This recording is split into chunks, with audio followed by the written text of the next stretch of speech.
E aí, nos próximos dias, quando eu tiver tempo, a gente vai cair pra dentro da parte 3 do dossiê do Dulles. E eu já tô pensando muita coisa, já tinha achado muita coisa. E aí, quando eu vi essa discussão, esse diagrama aqui, eu falei, não acredito, cara. Se eu tivesse visto esse diagrama 1 ano atrás, ele não teria chamado tanto a minha atenção. Mas, no momento atual, eu falei, não, peraí, agora eu entendo esse diagrama sem nem ler o livro. Não entendo todo. Mas grande parte do diagrama não é só que eu entendo e eu sei quem são as pessoas que estão sendo citadas. Primeiro, ali em cima, destaquei, Hannah Mine. Hannah Mine foi peça central. Peça central. No dossiê 2, apanhando do Dulles 2 de novo. É o que ele veio fazer no Brasil. Lobby para Hannah Mine. Junto lá, né, com inclusive o Ivan Haslock, que é do IBAD. Aí tem um nome ali do lado, ó. John McCloy. Ligação da Hannah com os militares 64. Eu falei, mas eu falei desse cara. Mas eu falei do McCloy, meu Deus, mas como assim?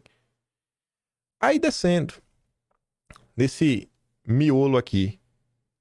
Augusto Trajano Azevedo Antunes. O Azevedo Antunes foi peça central no Dulles 2. É o cara que fundou o IPS.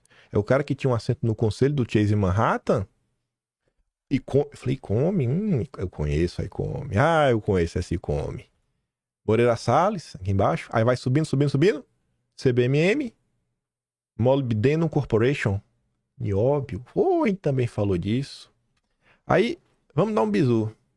Essa foi a matéria que a gente trouxe. Dulles 2. Hélio Fernandes. 16 de setembro de 75. Falando exatamente sobre Walter Moreira Salles. Azevedo Antunes. Lucas Lopes. Molycorp. Hannah Bentley Steel. Aqui tá pequeno, mas dá pra... Aqui, ó, é meio pequeno. O maior de todos os quadros é Bentley Steel. É exatamente essa daqui que vinha sendo denunciada. A Hannah é Hannah Mine e a Molycorp é que a gente comentou, né? Falando aqui do senhor, dos envolvidos, tudo mais. Esse dossiê, a gente já aborda ele algumas vezes, foi o que... né, a Agência Central. O Serviço Nacional de Informação, o SNI. Esse dossiê é de 25 de novembro de 1970. Que é uma análise aqui da questão do nióbio no Brasil.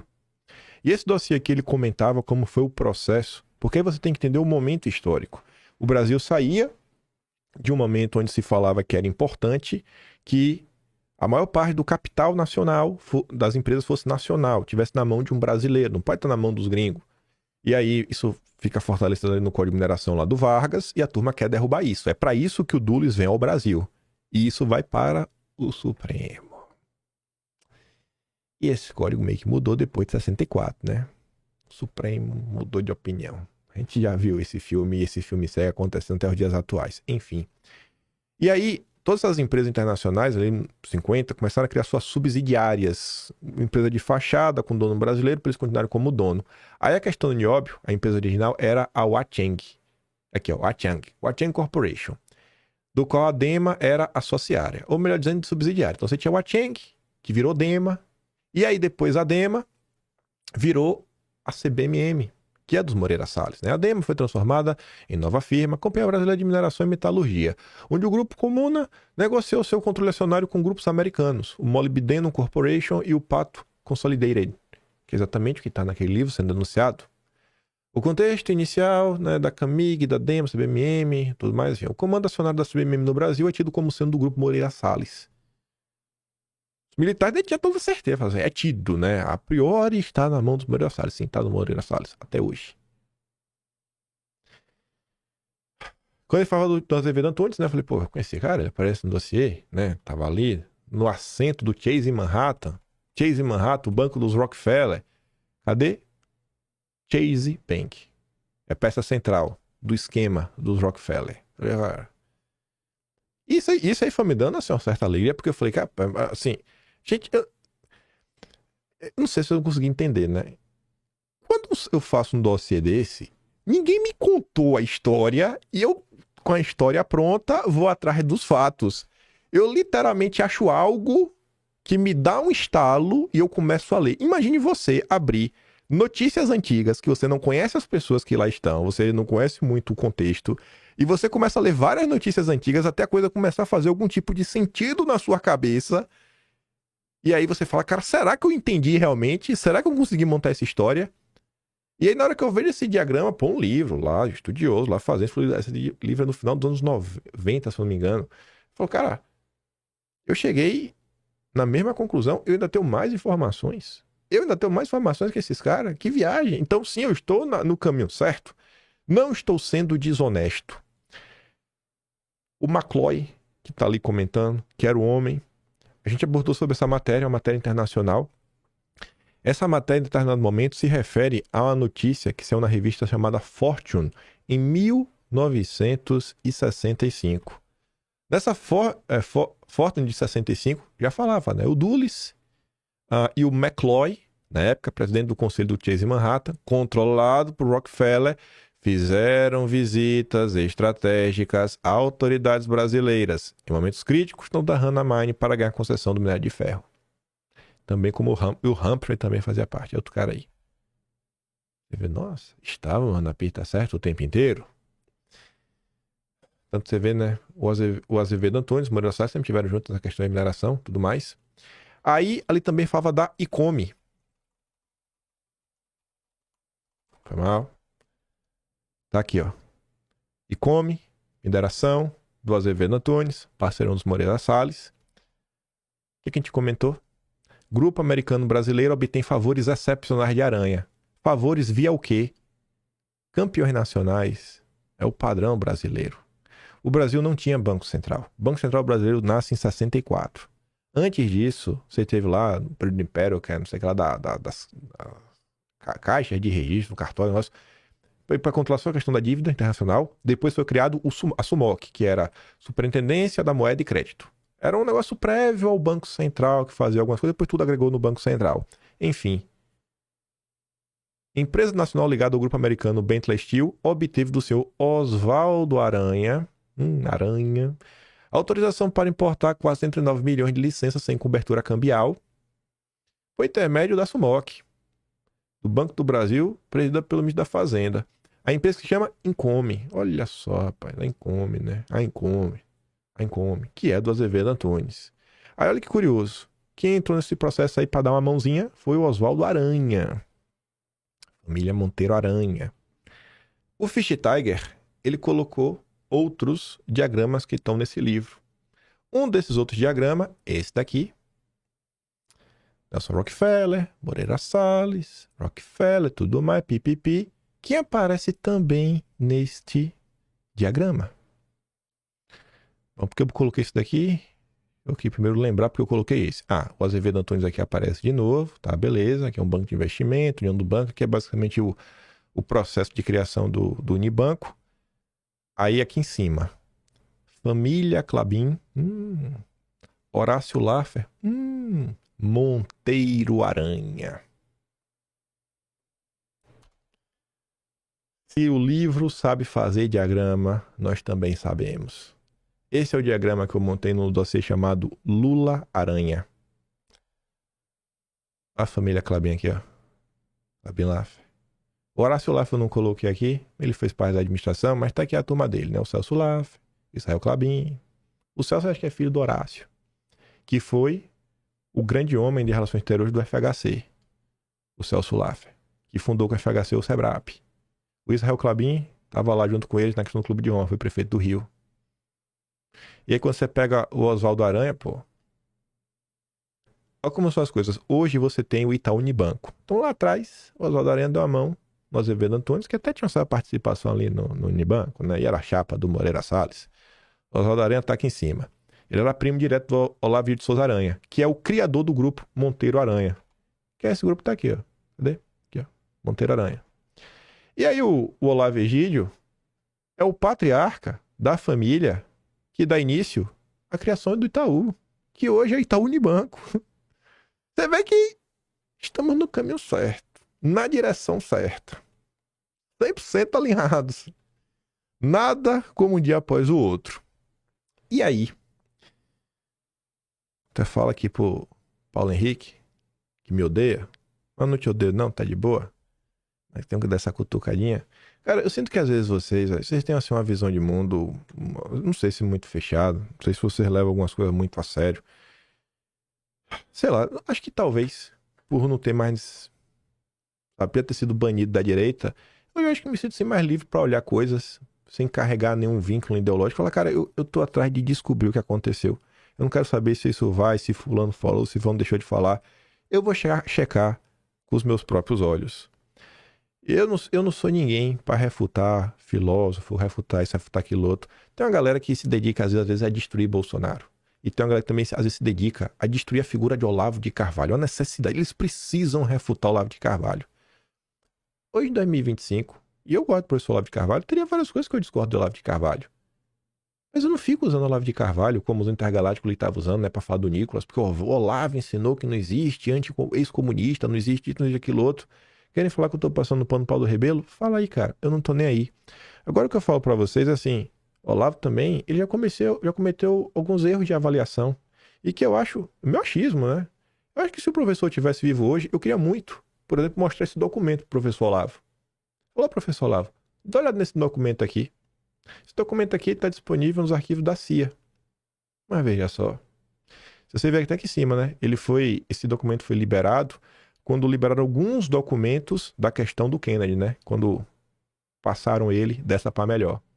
Aí esse documento aqui, eu acho que sanaria um questionamento do professor Olavo, que vocês usam como porrete para bater nos outros. O professor Olavo, numa live de 2014, falando de 50 anos do contragolpe, tá na Rádio Vox, ele falava, me apresentem um documento mostrando que tinha um agente da CIA no Brasil. Aqui, professor. Eu tenho que o professor tivesse aqui, ele ia saber reconhecer o que é um documento oficial. Aí falava, né? Cubela vai continuar no Brasil, dia 17, vai ser requisitado pelo time urgentemente. Quando ele chegar, entre em contato com Auraci 1. Auraci 1 é um acrônimo. No dossiê do Dulles, eu fui atrás para ver se eu encontrava alguma coisa na CIA, não encontrei. Porque eu estava pesquisando pelo nome errado. Eu estava pesquisando pelo nome errado, porque a CIA utiliza de acrônimos, de apelidos, para falar de pessoas. Auraci 1. E aqui tá escrito a caneta, né? Você pode ver aqui em cima. Tá ruim de ver, mas se você se esforçar um pouquinho, você vê que tem uma letra I, um V, um A, um N. Ivan, esse H tá bem fácil de ver, 2 S. Ivan Haslocher. O dono do IBAD era agente da CIA. Era o operador deles no Brasil. Foi muito dinheiro que entrou no Brasil a partir dos anos 60. Nenhum político financiado pelo IBAD teve seu mandato cassado. Nem os políticos vinculados ao IPS. E tem a Auraci 1 e o Auraci. Né? A Auraci vai ser alertado para arranjar publicidade. O Ivan Haslocher, ele tinha agência, a Purpose. Tinha Purpose, não esqueci o nome agora. A gente vai tratar disso no dossiê, com propriedade. O IBAD, né, com a agência, fazia parte pública, propaganda. Porque, inclusive, tinha um acrônimo, tinha um projeto da CIA chamado Q, letra Q, K, Active. É um projeto lá da propaganda anticomunista, antinacionalista e tudo mais, que a CIA implementou, colocou para andar. Então, o IBAD tem essa função, e aqui embaixo você vê escrito caneta. Instituto Brasileiro de Ação Democrática, que é o Auraci 1. Desculpa, o Auraci. A Auraci é o IBAD, o Auraci 1 é o Ivan Haslocher. Então, assim, tiveram, gente. Tiveram muitas coisas no passado. O professor Olavo também não gostava do professor Lourenço Carrasco. Já chegou a escrever, nada que o Lourenço Carrasco escreve é útil. Poxa, eu descobri o Dulles basicamente porque eu já tinha visto o nome do livro do professor Lourenço. Descobri muita coisa do Paulo Freire, através do livro do professor Lourenço, do Dom Paulo Evaristo Arnes, muita coisa da Agenda Verde. Algumas coisas assim que para mim são marcos, como o FHC falando sobre as ONGs serem uma forma de organizações neogovernamentais, uma nova forma de governo. Eu não vou desprezar a pessoa por causa disso, por causa daquilo, porque o Olavo falou. Ô, velho, cada um no seu quadrado, sabe? A direita intergaláctica, vocês estão tomando uns caminhos que eu realmente me pergunto, onde vocês querem chegar? Onde vocês querem chegar? Eu quero tentar entender o que se passa nesse país. E entender porque o país deu errado. E eu tento fazer isso com a mínima honestidade. E eu vejo que eu tô no caminho certo, porque depois eu encontro o livro, que o livro meio que no diagrama mostra, olha aqui, o que tu tava pesquisando, a notícia que tu tava lendo, notícia aleatória, né, pesquisando naquele site devagar, que parece uma carroça da Biblioteca Nacional, olha, tu tava na linha certa, viu? E aí outra coisa que a gente também vai entrar e vai dar mais profundidade, é que eu já deixo uma provocação que a gente vai abordar. E se Nunca, assim, ó, uma coisa que muito monarquista até concorda, muita gente na direita concorda, é que os militares foram massa de manobra para a implementação da República. Tanto que o Deodoro ficou, o Tiquinho já começou o governo civil. Eles queriam fazer a mesma coisa no regime militar. Os militares foram massa de manobra. Hoje, para mim, tá claro. Tudo que a imprensa quer é falar que os militares deram um golpe. Como se ninguém mais tivesse. É como se os militares dessem o golpe sozinho, a culpa é deles, foram eles que fizeram e vida que segue. Ninguém mais ajudou. A turma do Moreira Salles não tem nenhum envolvimento. Essa turma da elite brasileira não tem nenhum envolvimento com isso. Essas elites aí que têm vínculos com grupos globalistas, com famílias como os Rockefeller, eles não tiveram nenhum vínculo com o que aconteceu em 64. Nenhum. Foram os militares que tomaram o poder, fizeram acontecer, etc. e tudo mais. Pois bem, o IPES, que era um braço de propaganda, né, para fazer lá tudo mais, que o Brasil estava sofrendo um risco democrático, basicamente o que fizeram contra Bolsonaro. Tem esse estudo aqui que só quero mostrar umas tabelas para vocês que mostra nomes.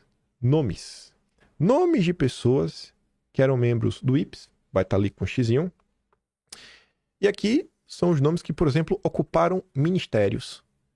Como é que foi um golpe dos militares?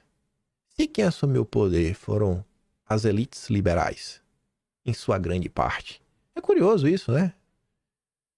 E muita gente, como tava vendo aquela postagem do cara ali falando do Brizola, do Rafael, do Pelzolk, o Brizola voltou, rapaz, o Estadão prosperou, né? Nesse período. Moreira Salles também, né?